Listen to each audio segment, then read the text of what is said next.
పరిటాల రవీంద్ర, మదల్చెరువు సూరి ఈ వర్గాల మధ్య జరిగిన పోరులో చాలామంది అంటే అది టీవీ బాంబా, కారు బాంబా, ఏ ఇష్యూస్లైనా కూడా చాలామంది అమాయకులంతా కూడా బలైపోయారు. అంటే సంబంధం లేకుండా ఇద్దరు వ్యక్తుల మధ్య, రెండు వర్గాల మధ్య ఉన్న దీనివల్ల అదొక సమాజం మీద ప్రభావం పడింది.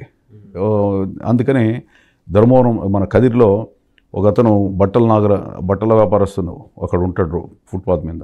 ఇంకొక అతను ప్రత్యర్థిపై బాంబు వేసకపోతే అది పేర్లు అతను.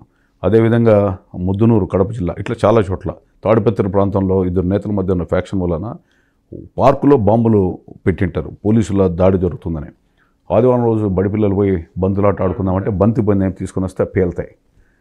చాలామంది పాపం దాన్ని కూడా బలైన సంబంధాలు. అంటే ఇవన్నీ చూసి ఫ్యాక్షనిజం సమాజం పైన ప్రభావం, ఈ ప్రభావం పడకూడదని చెప్పి అప్పట్లో రాజశేఖర రెడ్డి గారు ముఖ్యమంత్రి ఉన్నప్పుడు ఒక ప్రెస్ క్లబ్లో మల్లాది సుబ్బమ్మ, కొండా లక్ష్మణ్ బాపూజీ గారు అంతా కొంతమంది కలిసి